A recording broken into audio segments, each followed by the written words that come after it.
Et ben voilà les amis, après 4 heures de marche, on est arrivé à notre petit refuge, regardez ça, complètement perdu au milieu de nulle part.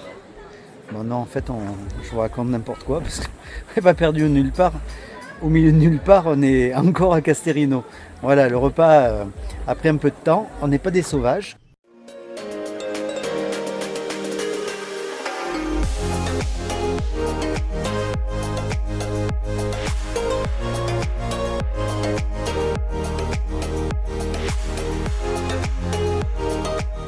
Et oui, donc on se retrouve à Casterino, où on va faire une petite virée estivale. On va profiter du beau temps. Soleil un peu voilé aujourd'hui, mais qui devrait se mettre au beau dès demain pour faire un petit bivouac de 2 jours pour aller visiter les forts du col de Tende, donc sur la ligne de crête entre la France et l'Italie. Et on va vous amener visiter tout ça. Allez, c'est parti, bonne balade. Alors aujourd'hui, je voudrais vous parler de la déshydratation des personnes âgées et des solutions pour limiter cette déshydratation. N'est-ce pas Gorée? Allez, à poussière. Alors les amis, on vient de quitter le hameau de Casterino et la seule route d'accès, c'est celle qu'on va emprunter maintenant, qui est une petite piste plutôt roulante pour l'instant et qui va nous mener logiquement jusqu'au fort du col de Tende, voilà, qui va nous éviter quand même pas mal de marches. Parce que la piste historique, que l'on vous montrera sur la carte, qui est la piste 46 lacets, donc la piste militaire du col de Tende, elle est fermée à l'accès.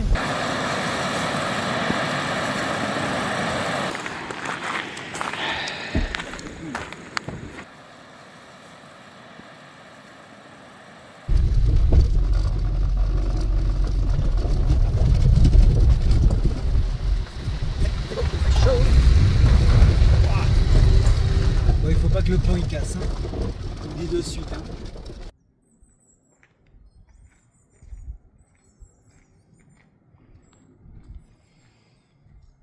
Et nous voilà les amis, un peu plus de 2000 mètres d'altitude. Donc là on est arrivé à la baisse de Peyrefik et on va attaquer une piste qui est un petit peu meilleure que celle par laquelle on vient là-bas. Donc la piste qui était derrière nous là, côté français ici, côté italien là-bas. Et la piste devrait être un petit peu meilleure. Ça tombe bien parce que là je vous cache pas que ça a été un petit peu chaud par certains côtés. C'est un petit peu compliqué pour venir avec 104 hein, parce que là, même la voiture qui est un peu haute, elle a un peu galéré.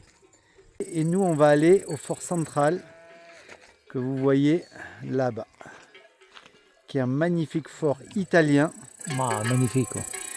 Construit par les Italiens au 19e siècle, qui a été utilisé pour garder, pour empêcher les révolutionnaires de passer en Italie. Et qui maintenant est devenu français depuis 1949 ou 1950 à peu près, quand toute la zone est devenue française. Voilà, donc c'est parti, on va descendre de l'autre côté, on espère que la route sera un petit peu meilleure. Le col de Tende a toujours tenu un rôle stratégique dans l'histoire. Dès l'époque romaine, il est emprunté par la route reliant Turin à Nice. La route du col de Tende fut plus tard appelée la Strata Salis, ou route du sel. Le lieu devient alors une source de revenus pour les comtes de Tende et les lascaris de Vintimille, qui vont surveiller et sécuriser cette voie capitale.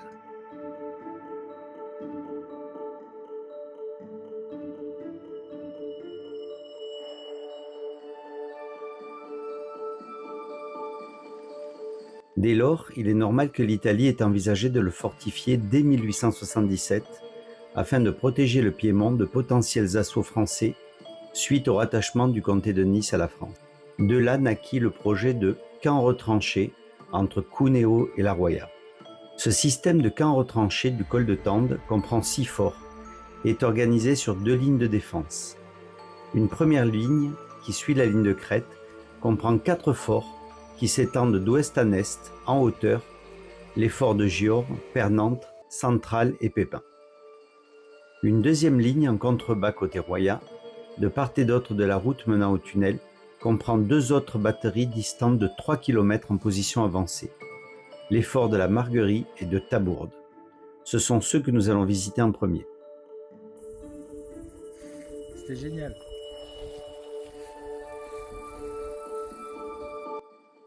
Ces forts rectangulaires ou pentagonaux sont des ouvrages en maçonnerie de pierre et de briques typiques de leur époque, entourés de fossés et accessibles par un pont-levis. Ils sont armés de canons dirigés vers la Roya et protégés par des faces herbeuses quasi verticales qui les rend également invisibles dans le paysage. La façade arrière où se trouve l'entrée des casernements est commune à tous les forts et équipée de créneaux et de meurtrières pour des tirs de défense rapprochés. On y trouve de très nombreux souterrains, des salles voûtées et des escaliers travaillés qui leur donnent un aspect quasi médiéval. Les matériaux de construction, calcaire et granit, ont été extraits sur place. Les traces d'extraction sont encore très visibles de nos jours.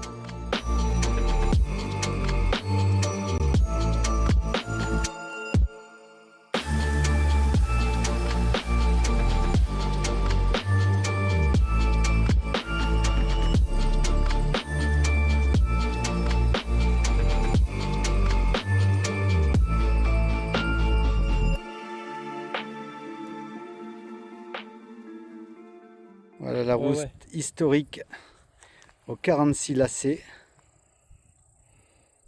qui monte ici et qui arrive sur ce paysage magnifique et qui donne sur le col de Tende. Nous voilà arrivés au fort central. Et donc là on commence notre périple, notre tour. On va aller en face, ici, visiter Fort Tabourde, puis nous monterons tout au sommet de là-haut. Il est bien caché.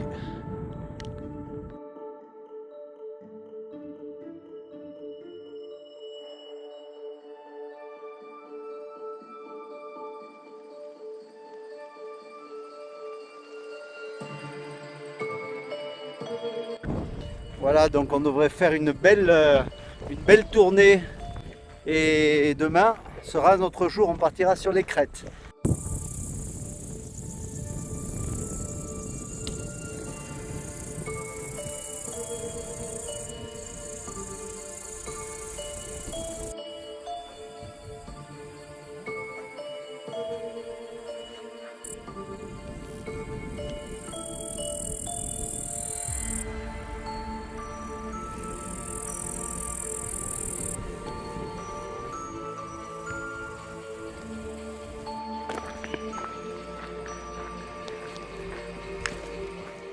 Ça va Mangoré, pas trop chaud? On est bien là.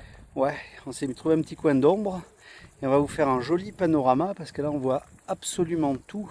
Ce panorama magnifique. Alors nous on vient du col qui est là-bas, qui donne sur la vallée de Casterino, de laquelle on vient. On est venu en voiture. Ici, vous voyez le fort Marguerite qui est le plus bas.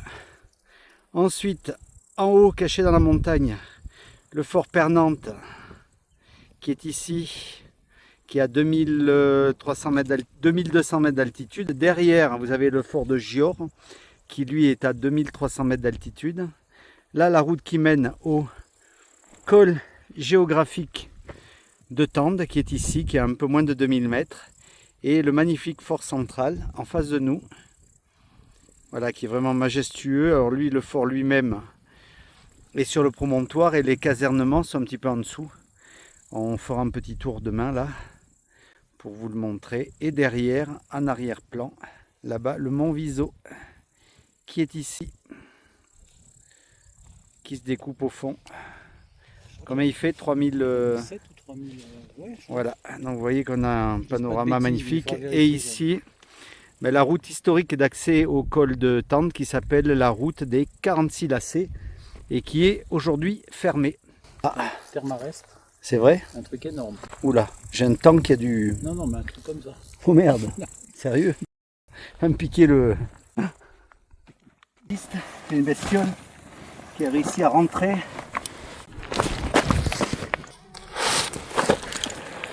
On va la sortir. J'ai une bestiole qui est venue. J'ai dit, t'as raison. Elle était dedans. C'est un monstre. rentrée dans le... Putain, il manquait plus. Non mais elle est rentrée tranquille, il dit là je vais me squatter là la nuit là. Ah oui.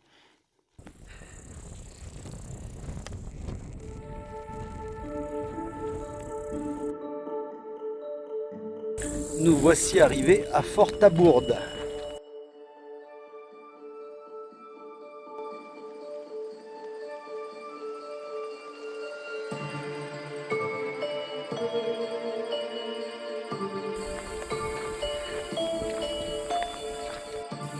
Alors il est vrai qu'en général, chaque fois qu'on parle d'ouvrages militaires, on pense plutôt à des trucs plutôt moches. Et là je dois dire qu'on est toujours agréablement surpris par l'architecture. Donc vous voyez, c'est tout en pierre de taille.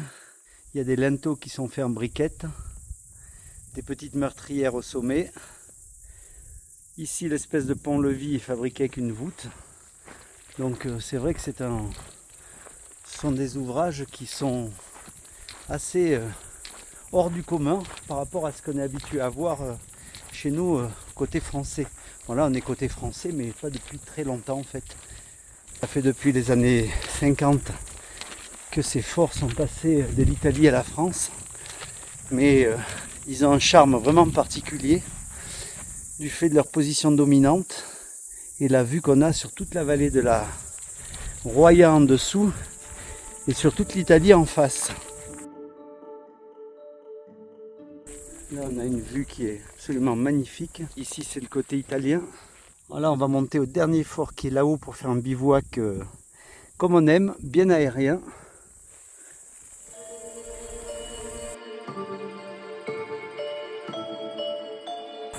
C'est dommage que ce soit laissé en ruine, qu'il n'y ait pas un minimum d'entretien.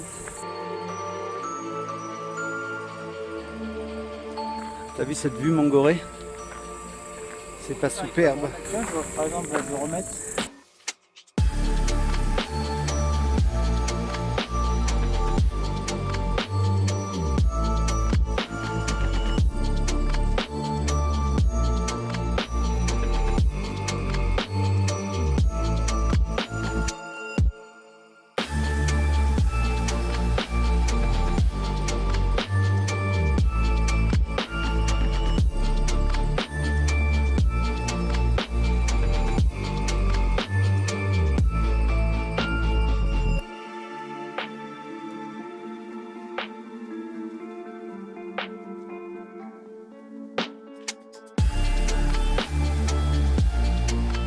Voilà les amis, après cette petite visite de Fort-Tabourde, on va monter à Pépin. Le Goré est déjà en place et nous on va monter tout là-haut. Je pense qu'on aura une superbe vue.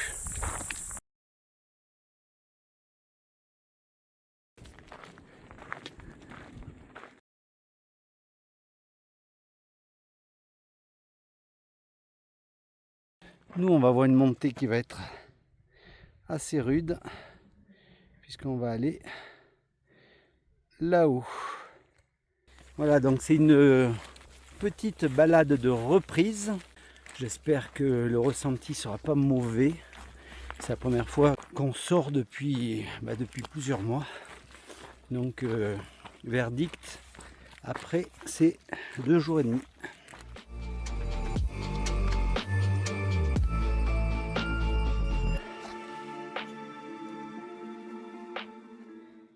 Mais on pensait qu'il n'y avait absolument aucune eau. C'est pour ça qu'on s'est chargé comme des baudets, 4 litres de flotte qui commencent à peser dans le sac. Et puis finalement, contre toute attente, regardez ça. Un petit coin de paradis, perdu au milieu des pâturages qui sont assez secs. Et là, pour être venu là plusieurs fois il y a des années, il n'y avait jamais eu d'eau. Donc, un peu surprenant. 2 petits égarés.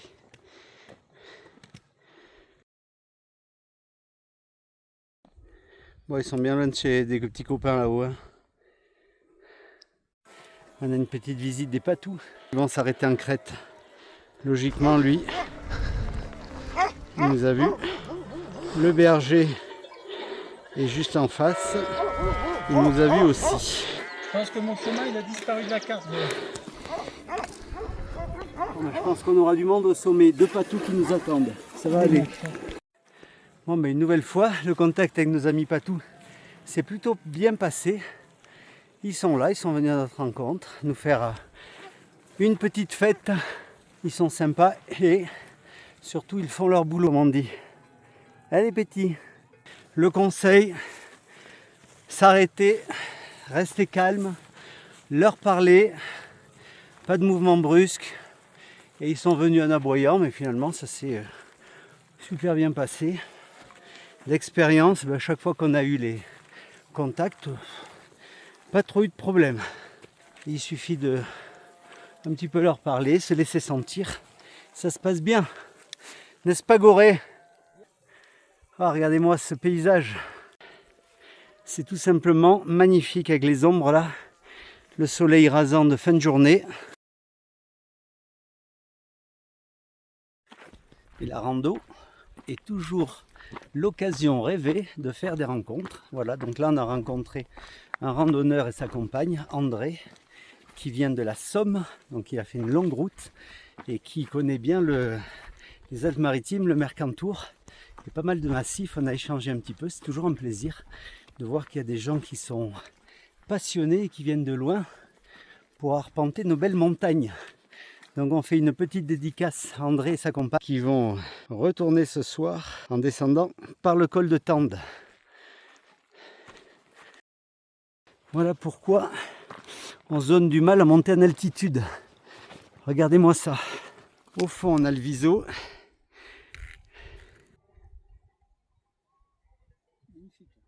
Ah c'est superbe.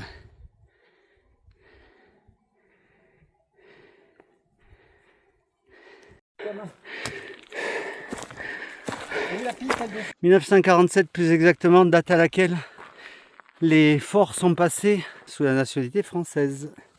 On a un joli petit lac, on n'a pas grand chose pour dormir, pour autant, un peu à côté, ouais. Bon, ben on a fait quand même une chouette petite dénivelée. Le fort duquel on vient, ben, il est là-bas. On voit même encore la voiture qui est toujours là, ça me rassure. Et nous, ben, ça fait une chouette petite bavante. Pour une reprise, c'est pas trop pourri. Allez.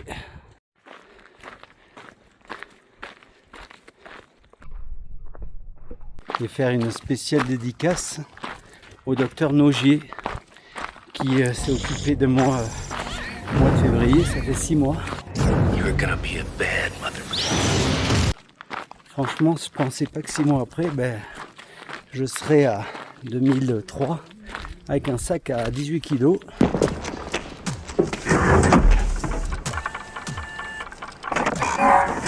Sans aucune douleur. Bon, précaution, prudence quand même, mais plutôt satisfait.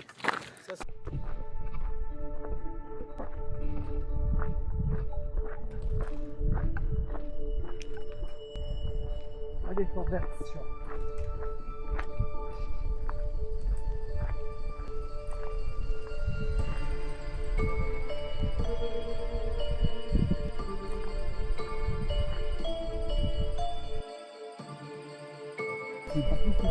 Oh, il est beau, il est propre, il est propre. C'est le plus beau de tous.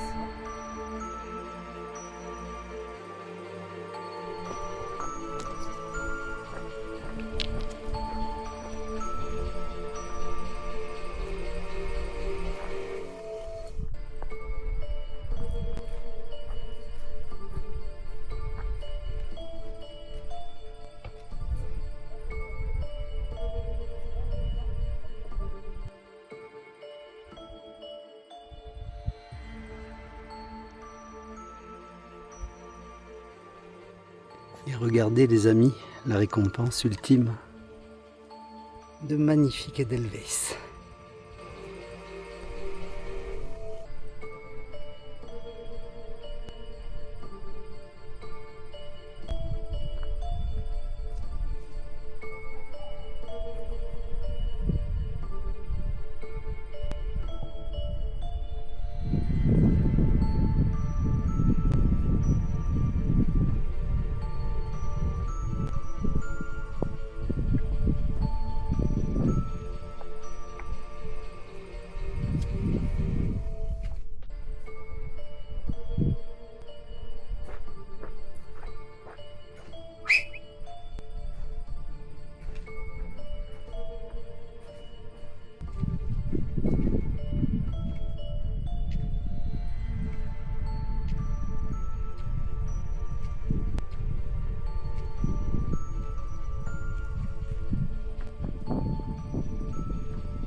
Là-haut. C'est en bas. Je vois.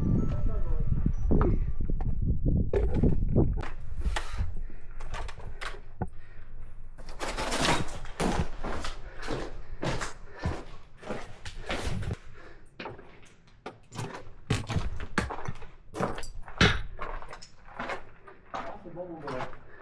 Regarde. Je vais monter en premier d'abord. Hein? Ouais. D'accord, je monte. Déjà, si t'as envie de pisser, c'est là. Allez, vas-y, je te laisse monter. Ça a l'air costaud. Voilà. Ça a l'air solide, ouais. C'est bon pour toi? C'est bon, toi. Allez, j'y vais. Comme ça, mais celui-là, Les pipi room. on va être bien pour lancer. Ah ouais? Oh. Une prairie. Oh, magnifique. Oh, c'est trop.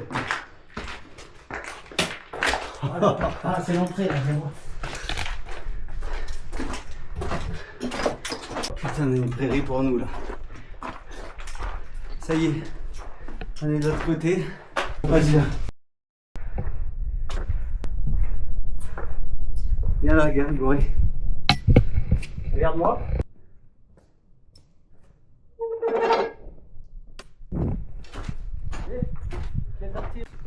En fait, Du vent. On n'aura même pas besoin de mettre le... Bon. Oh, quel bonheur. je vais mettre le sous avec eux. Ah. Voilà les amis. Quoi. Un petit banc pour. Ah, il y a un puits. S'il pleut, on peut s'abriter. Juste regarde, tu vois, les pièces d'artillerie, elles étaient là. Là, on est à Là, l'est. c'est les cubes. Ouais. Regarde. Là, il y a deux pièces d'artillerie. Ah, il y a un puits là. Ouais, ça va, il est pas profond. Il n'y a pas d'eau. Bon, les planchers en bois ont disparu. Ah ouais?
Voilà les amis, avant que les derniers rayons du soleil ne se couchent sur ce magnifique paysage, un petit tour sur notre bivouac qui est monté, ça y est, voilà, on est sur le toit du monde. Bon, il faudra faire attention en allant faire pipi cette nuit. N'est-ce pas mon Goré? Ah bah. Ah, le Goré a opté pour un 3 acres et un poncho. Et moi, c'est la Gatwood Cape. La fameuse. Je l'adore celle-là. Et on vous fera d'ailleurs un petit retour sur ce produit de Six Moon Design, on voit pas trop là, qui est simplement extraordinaire. En fait, un poncho, on vous l'avait déjà présenté vite fait, mais on vous fera un épisode rien que sur ça. Donc je pense qu'on va être bien, n'est-ce pas mon Goré? Bien Tintin. Bah oui, là, Le roi du pétrole. il n'y a plus un souffle d'air. Dis-tu de tout ça? Oh. Regarde, regardez-moi ça. Voilà, le bonheur tient à peu de choses. Ouais, les amis, là, ça va bientôt être l'heure du repas, 20h30. Le bivouac est monté, le lieu est... il n'y a rien à dire. Et puis surtout, on est seul au monde. Ça, c'est quand même, il n'y a pas un bruit. Moi, j'aime bien ça quand on vient en montagne. Et j'avoue que là, c'est plutôt le bonheur.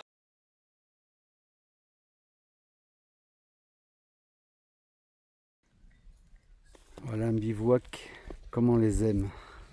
Et là, désormais, traditionnel, Chine, À poussière. à poussière. J'ai la bouche en feu. MX3, pas mal. Ramené de Norvège. Wow, regardez ça. Et il arrache. Sur la piste, une boîte à musique, elle se balance Sous des milliers de Soleil.